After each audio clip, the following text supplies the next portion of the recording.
Everyone, Cam Roberts here, and I'm joined with my good mate and business partner from Business Reinvented, Steve Plummer. Hi, Cam. Hi, folks. How you going?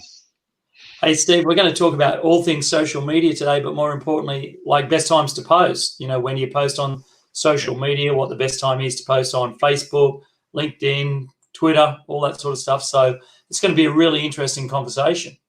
Yeah, Cam, just to give everyone listening some background to that, a couple of days ago, I just came across a blog from the US, I believe it was, and it was incredibly detailed. They the author of the blog from Co-Schedule, they had compiled data from 25 different studies across from the last 12 months, from all of the social media platforms, from 25 different sources, to work out the best times to post on Facebook. Now, one of the key things, Cam, and actually, before I just get into that, we just want to get people to comment if they're live, and or if you're watching the replay. That'd be really good if you could do that, folks. Cool. Welcome, and if you're watching live, drop a comment in. If you're watching the replay, drop replay into the comments below. That would be appreciated, just so we know who's who in the Zoom when you're watching. That'd be really good.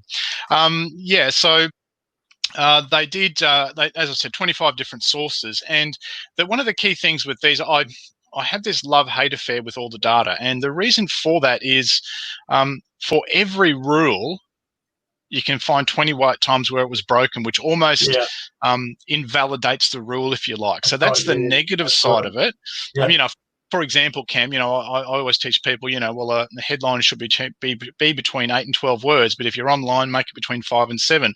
Offline, you can make it up to 17. And if it's an email subject line, it can be, it should be less than 5. Now, like I said, for all of those rules of headlines, right, I can find many examples from other people, from my own, that break that. So in marketing, rules are fantastic, but they are broken all the time. I guess the good thing about them, though, it gives everyone a starting point. You're not just, shooting fish in a barrel. You're not just stabbing in the dark. So that's one of the things that I love about, that's the flip side, the positive side about having rules and having data to look at. So I always like doing it. It's an interesting intellectual activity to do, and it's kind of the starting point for all of those things. But, test and measure every single market, and every little niche within a market has its own nuances.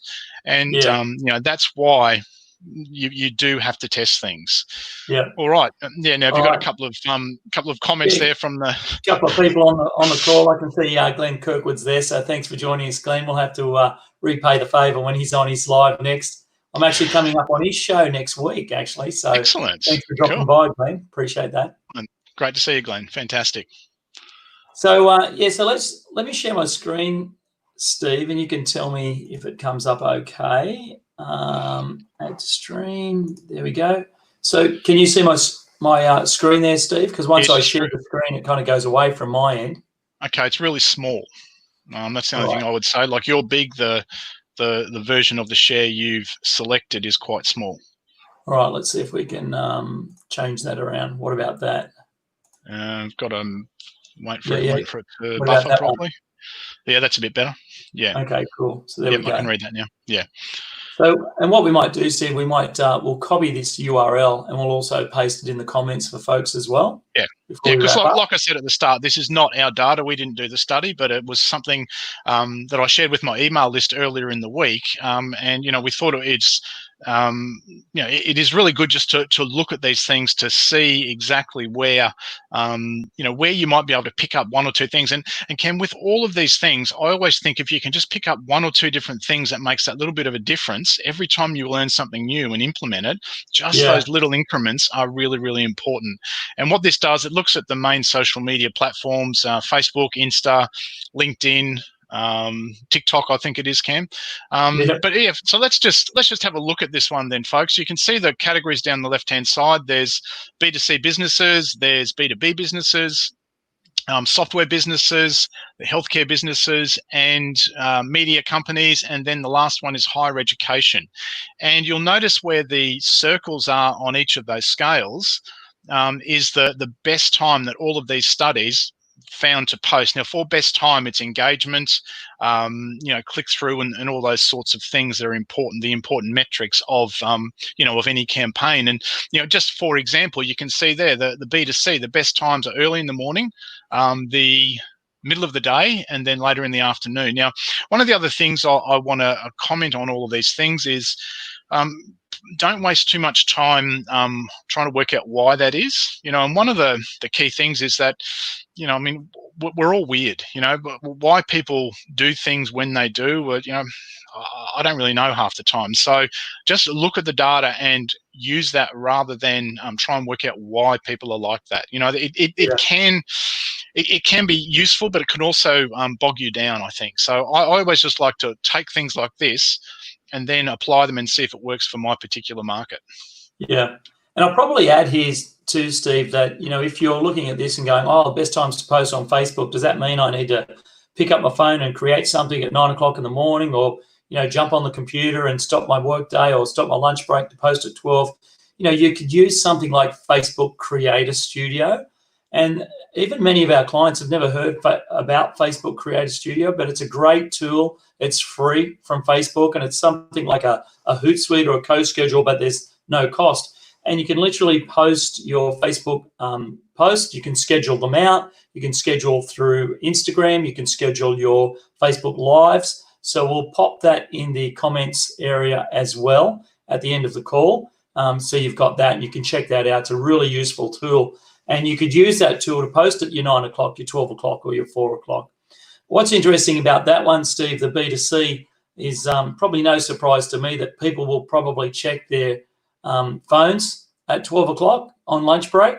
So I guess that's why they've got the 12 to 1 there for that particular data for B2C. Yep. Yeah. Whereas the B2B, they're really targeting, that 9 o'clock period. I would say they're targeting people who are, in the commute stage, just before they go to work.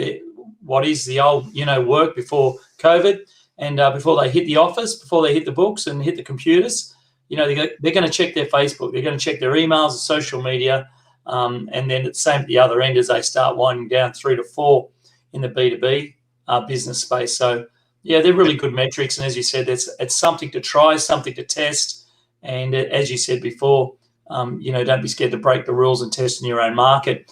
I've seen that done. One of my clients many years back was a financial planner, and people always used to say, never send an email out on Saturday mornings, it's not going to get good open rates. And he used to have a market update that he sent out every Saturday morning, and it was the most highest engaged, most clicked email that ever went out for the whole week. Yeah. And conversely, Cam, this wasn't so long ago. You remember you and I were playing around with a really engaging email subject line, which based on the data was one of the top 10 phrases to use in, to engage people. And I tested that with my list, and was probably, I think, the worst open rate in about 40 emails or something like that. Yeah. So it does not always work. And probably if we could extrapolate that just even, really, I guess, easy way is that early in the morning seems to work at different times. Middle of the day seems to work, and possibly for other markets, like that 7 to 8 period at night, or 8 to 9 at night once the kids are in bed, depending on who that is specifically. But just that general earlier morning, middle of the day ish, and then later for different markets. Yeah. And I would also add, for those that are listening, don't be scared to post more than once a day on Facebook. The organic reach is right down these days. Depending on where you read it and what you read, it could be anywhere between 3 and 5%.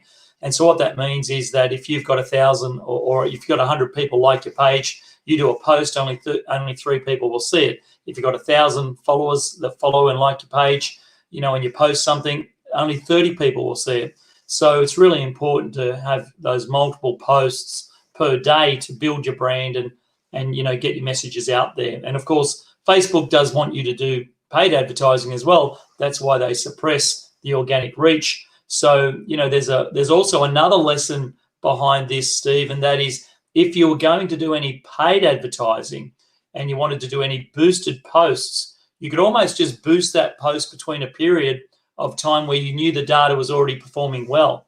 So if you were in the B2B space and you wanted to boost a post, rather than boost it for the whole day, Steve, you could set a time schedule to say boost between 9 and 10 in the morning and 3 to 5 in the afternoon. Yeah, and again, test that and see if that works any better. Yeah, it's a good point though, Cam. Yeah. So moving on to Instagram, Steve. Yep. I was actually really surprised to see the different platforms have different times. So when you look at the B2C space for Facebook, it's 9 to 10, 12 to 1, and 4 to 5. And you would think that people would check, their social media accounts at the same time. But it's like, Instagram is 8, so that's a little bit close, right? 8 to 9. 1, still that lunchtime period for B2C. But look at the other end, Instagram, 9 o'clock at night. So it's almost like people are going to check on Instagram the last thing they do before they go to bed. Yeah, first and last almost. Yeah. First and last, yeah. So it's the first thing they go to use because maybe that's the case, Steve, because the content's so it's so quick. It's just a picture. It's really fast. Like people tend to scroll a lot faster on Instagram than they do on Facebook. Yeah. So maybe that's why they, like you said, they check it first thing in the morning and last thing at night. Yeah. Yeah, very interesting for B2B there, Steve, the 2 time slots. Yeah. One before dinner, one last thing at night as well. And then the last thing at night sort of drops off a bit as well. Yeah. Which is, And then Twitter, Donald Trump's favourite social media platform, Steve. Yeah. So, I don't know when he posts, but across the business world. I don't think he stops posting. I think he's just got his thumb on the tweet every single minute. Again, you can see there's a little bit more of a bias towards later at night, Cam. And that's almost that's a trend, I guess, across the different markets and early in the morning as well. So, there are some things to take out for the different markets there. Yeah, that's really interesting. Mm. And again, maybe Twitter because it's it's more of a micro blogging, micro commenting. It's got that quick look feel about it. Yep. So LinkedIn, one of my favorites, Steve, along with Facebook, especially for folks in the B2B space for professionals. Yeah, and interestingly, the absence of nighttime. Yeah, you're thinking. I guess you're thinking. More professional people doing it at work, which would follow with the absence of nighttime. But again, look at the early in the morning for most of it as well. That's a reasonably consistent trend there. So that might be worth, your next LinkedIn tests. Maybe it's you are doing it earlier in the morning. Yeah, and I would say that'd be right. I wouldn't think there'd be too many people. Checking out their LinkedIn profiles at 6, 7, 8 o'clock at night.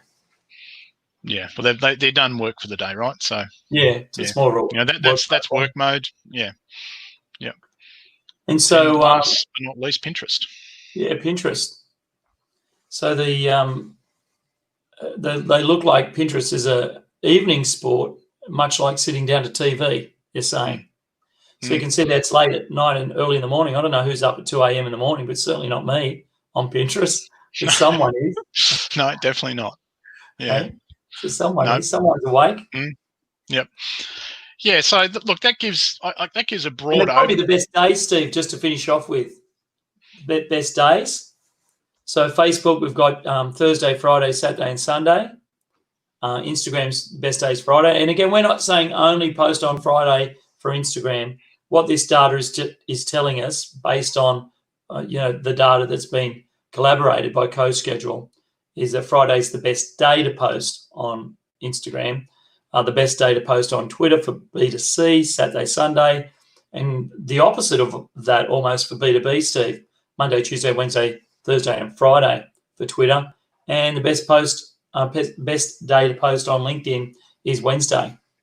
Yeah. So look, they're great starting points for, starting points and calibration points for your marketing moving forward. So hopefully that was useful. Yeah, that's really good. And what we'll do, as I said, Steve, we'll pop those 2 links in the comments sections for everyone, and that'll be great. So I'll just go and grab that now before we wind up, and that way it'll go out to everyone as well. And while I'm doing that, Steve, if folks want to get in touch with us and want to have a chat with us or get some help with their marketing or their game plans, what can they do? Yeah, well, two things. I want to finish just looking forward to next week. On Tuesday afternoon, we have a special guest. So a very experienced business owner, which I'm going to be interviewing him and unpacking in about 10 or 15 minutes some of his strategies for and his secrets, really, for someone who's successfully done this across lots of different economies. And Cam, you and I know him both, and we've Yeah, looking forward to been I was going to say victims, but it's wrong. We've been recipients of his great hospitality, and so we know that he gets this at a deep heart level. So I'm really looking forward to unpacking that with him. And of course, Cam, if you do want to reach out and folks listening want to reach out and get onto us and connect with us, Cam, what are the details for that? Yeah, just head on over to businessreinvented.com.au, and Steve and I are giving away a 35-day game plan. And so you can just jump on a quick 20-minute call with us. We'll unpack your business. We'll find out what's working, what's not, have a chat about your marketing and your marketing objectives. And then we'll give you a 35-day game plan to implement into your business. And that's businessreinvented.com.au. So we look forward to you taking advantage of that and working with us over 20 minutes for giving you a plan for the next 35 days. So, all right, Cam, that's just about us out of time. So hopefully that was useful again, folks. And we look forward to seeing you in the future. Remember, businessreinvented.com.au for your free 35-day game plan. Cheers, guys. Bye. Bye.